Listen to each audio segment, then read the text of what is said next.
এদিকে বিএনপির 5 নেতা বহিষ্কার। বিএনপি দুপক্ষের সংঘর্ষ, চট্টগ্রাম উত্তর জেলা কমিটি বিলুপ্ত। এবং সর্বশেষ জানাবো মসজিদের বিদ্যুৎ বিল মওকুফ চেয়ে ইউএনওর কাছে ছাত্রদল নেতার আবেদন। শুনছিলেন সংবাদ শিরোনাম, এবারে বিস্তারিত। বিএনপির 5 নেতা বহিষ্কার। দলীয় শৃঙ্খলা লঙ্ঘনের দায়ে বিএনপির 5 নেতাকে প্রাথমিক সদস্য সহ সব পর্যায়ের পদ থেকে বহিষ্কার করা হয়েছে। দলটির সিনিয়র যুগ্ম মহাসচিব অ্যাডভোকেট রুহুল কবির রিজভী স্বাক্ষরিত এক সংবাদ বিজ্ঞপ্তিতে তথ্য জানানো হয়। বহিষ্কারকৃত নেতারা হলেন চট্টগ্রাম উত্তর জেলা বিএনপি যুগ্ম আহ্বায়ক নুরুল আমিন চেয়ারম্যান, মিরসরাই উপজেলা বিএনপির সাবেক সদস্য সচিব গাজী নিজামুদ্দিন, বারৈয়ারহাট পৌর বিএনপির সাবেক আহ্বায়ক দিদারুল ইসলাম মিয়াজি, যুবদল নেতা সিরাজুল ইসলাম ও কামাল উদ্দিন।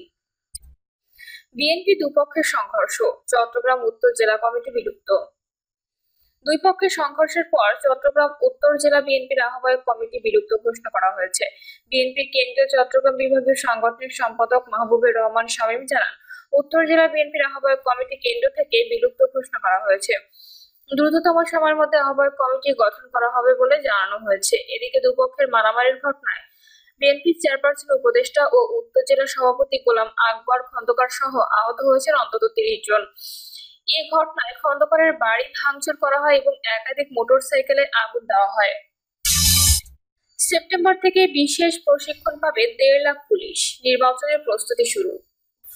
ত্রয়োদশ জাতীয় সংসদ নির্বাচনের প্রস্তুতি শুরু হয়েছে। এরই অংশ হিসেবে সোমবার প্রধান উপদেষ্টা ডক্টর মোহাম্মদ ইউনূসের সভাপতিত্বে বৈঠক হয় আইন শৃঙ্খলা রক্ষাকারী বাহিনীর শীর্ষ কর্মকর্তাদের।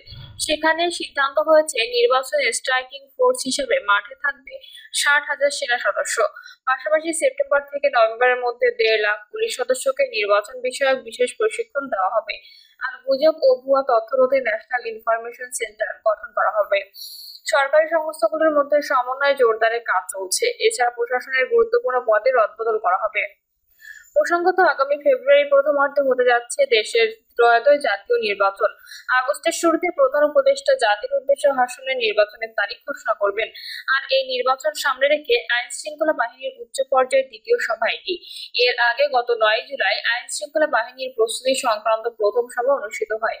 ওই সময় প্রধান উপদেষ্টা নির্বাচনের জন্য ডিসেম্বরের মধ্যে সব প্রস্তুতি শেষ করতে আইন শৃঙ্খলা বাহিনীকে নির্দেশ দেন। শফিকুল আলম বলেন, জাতীয় সংসদ নির্বাচনকে ঘিরে সরকার ব্যাপক নিরাপত্তা প্রস্তুতি এবং সংস্থাগুলোর মধ্যে সমন্বয় জোরদারে কাজ শুরু করেছে। আগামী সেপ্টেম্বর থেকে 1.5 লাখ পুলিশ সদস্যকে নির্বাচন বিষয়ক বিশেষ প্রশিক্ষণ দেওয়া হবে। এই প্রশিক্ষণ কার্যক্রম চলবে অক্টোবর ও নভেম্বর পর্যন্ত। তিনি বলেন, সেনাবাহিনী মূলত স্ট্রাইকিং ফোর্স হিসেবে কাজ করবে, তারা আইন শৃঙ্খলা রক্ষায় বলিষ্ঠ ভূমিকা রাখবে। তিনি আরো বলেন, নির্বাচনের সময় 60,000 সেনা সদস্য মোতায়েন থাকবে। সেনা সদস্যরা গত 5ই আগস্ট থেকে মাঠে সক্রিয় আছেন, তাদের বিচারিক ক্ষমতাও রয়েছে, সেভাবে কাজ করছে তারা। শফিকুল আলম বলেন, নির্বাচন ঘিরে গুজব ও ভুয়া তথ্য ছড়ানোর প্রবণতা বেড়ে যাওয়ায় সরকার ন্যাশনাল ইনফরমেশন সেন্টার গঠনের চিন্তা ভাবনা করছে। এই সেন্টারটি খুব দ্রুত গুজব শনাক্ত ও প্রতিরোধ করবে, পাশাপাশি সঠিক তথ্য জনগণের কাছে পৌঁছে দেবে। তিনি বলেন, এই কেন্দ্রটি আইন শৃঙ্খলা রক্ষাকারী বাহিনীর ইতিবাচক ও তাৎক্ষণিক কর্মকাণ্ড প্রচারে সাহায্য করবে, যেগুলো বর্তমান প্রচার না পাওয়ায় অনেক সময় অজ্ঞাতই থেকে যায়। বৈঠকে নতুন করে গঠিত জাতীয় নিরাপত্তা কমান্ড কাঠামোর অধীনে মিডিয়া উইং প্রতিষ্ঠার প্রস্তাবও আলোচনায় এসেছে। এটি আইন শৃঙ্খলা পরিস্থিতি সম্পর্কে নিয়মিত প্রেস ব্রিফিং এবং তাৎক্ষণিক তথ্য প্রকাশে সহায়ক হবে। এক প্রশ্নের জবাবে প্রেস সচিব বলেন, গোপালগঞ্জ ইস্যুতে সরকার ইতিমধ্যে একটি তদন্ত কমিশন গঠন করেছে। সুপ্রিম কোর্টের অবসরপ্রাপ্ত একজন বিচারপতি কমিটির নেতৃত্ব দিচ্ছেন। কমিটির রিপোর্টে বিস্তারিত জানা যাবে। তিনি বলেন, ভবিষ্যতে এমন ব্যর্থতা এড়াতে গোয়েন্দা সংস্থাগুলোকে আরো সমন্বিতভাবে এবং আগেভাগে তথ্য সংগ্রহের জন্য নির্দেশ দেওয়া হয়েছে। প্রেস সচিব আশা করেন, সেনাবাহিনী, পুলিশ এবং সিভিল প্রশাসনের সঙ্গে শক্তিশালী সমন্বয়ের মাধ্যমে দেশ একটি নিরাপদ ও সুষ্ঠু নির্বাচনের দিকে এগিয়ে যাচ্ছে। আবুল কালাম আজাদ মজুমদার বলেন, নির্বাচন পূর্ব প্রশাসনিক রদবদল নিয়ে বৈঠকে সিদ্ধান্ত হয়েছে, তবে সার্বিকভাবে রদবদল নয়। যেসব জায়গায় প্রয়োজন সেখানে রদবদল হবে। তিনি বলেন, বৈঠকে আইন শৃঙ্খলা রক্ষাকারী বাহিনীকে সম্ভাব্য নির্বাচনের আগে হটস্পট, যেখানে সহিংসতা বা অস্থিরতা সৃষ্টি হতে পারে, সেসব এলাকা দ্রুত চিহ্নিত করতে বলা হয়েছে। এসব এলাকায় পরিস্থিতি সম্পর্কে প্রতিবেদন কেন্দ্রে পাঠানোর নির্দেশও দেওয়া হয়েছে। প্রয়োজনে অতিরিক্ত নিরাপত্তা ব্যবস্থা নেওয়া হবে। শফিকুল আলম আরো বলেন, ঢাকায় নিযুক্ত মার্কিন chargé d' affaires Tracey Ann Jacobson প্রধান উপদেষ্টার সঙ্গে বৈঠক করেছেন। খুবই সৌহার্দ্যপূর্ণ একটি পরিবেশে বৈঠক হয়েছে। বৈঠকে যুক্তরাষ্ট্রের শুল্ক, কাউন্টার টেরোরিজম, ইলেকশনের প্রস্তুতি, ঐকমত্য কমিশনের যে সংলাপগুলো হচ্ছে সেগুলো নিয়ে আলাপ হয়েছে। এ সময় প্রধান উপদেষ্টা চার্লস দ্য অ্যাফেয়ার্সকে জানিয়েছেন, অন্তর্বর্তী সরকারের সর্বোচ্চ অগ্রাধিকার হচ্ছে কাউন্টার টেরোরিজম। তিনি আরো বলেছেন, সন্ত্রাসীদের ব্যাপারে এই সরকারের জিরো টলারেন্স, এটা তিনি দ্ব্যর্থহীন কণ্ঠে তাদের জানিয়েছেন। প্রেস সচিব আরো বলেন, সোমবার রাতে বাংলাদেশের প্রতিনিধি দল যুক্তরাষ্ট্র যাচ্ছে, তারিফ নিয়ে বৈঠক শুরু হওয়ার কথা আছে। আমরা আশা করছি এই আলোচনা ভালোভাবে সমাপ্ত হবে। প্রতিনিধিদের সঙ্গে ব্যবসায়ীদের একটি দলও যাচ্ছেন, তবে তারা আলোচনায় থাকবেন না। গত বছরের 5ই আগস্টে ছাত্র জনতার অভ্যুত্থানে আওয়ামী সরকারের পতনের পর 8ই আগস্টের দায়িত্ব নিয়ে ডক্টর মোহাম্মদ ইউনূসের নেতৃত্বাধীন অন্তর্বর্তী সরকার। এরপর থেকে আগামী জাতীয় সংসদ নির্বাচন যত দ্রুত সম্ভব আয়োজনের তাগিদ দিয়ে আসছে বিএনপি সহ অনেক রাজনৈতিক দল।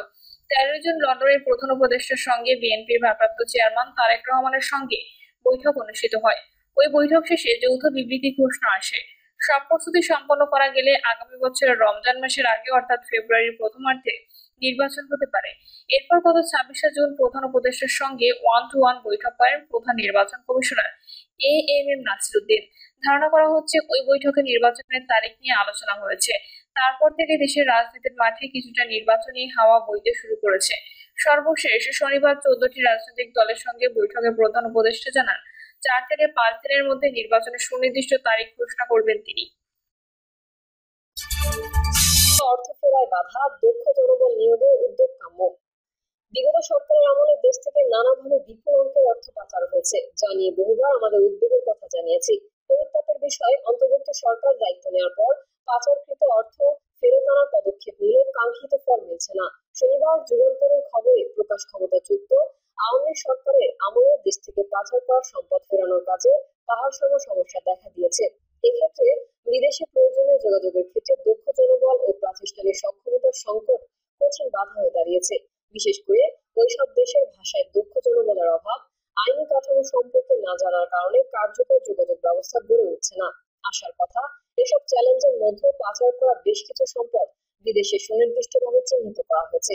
এ পর্যন্ত 22টি দেশে বড় শিল্পগুলোর পাচার করা সম্পদের তথ্য পাওয়া গেছে। এছাড়া 9টি দেশে সম্পদের তথ্য সুনির্দিষ্টভাবে শনাক্ত করা হয়েছে। জানা গেছে, তথ্য অনুযায়ী পাচারকৃত সম্পদ জব্দ করতে 9টি দেশে মিউচুয়াল লিগ্যাল অ্যাসিস্ট্যান্ট রিকোয়েস্ট পাঠানো হয়েছে। যুক্তরাজ্যে 3 জনের সম্পদ জব্দ করা হয়েছে।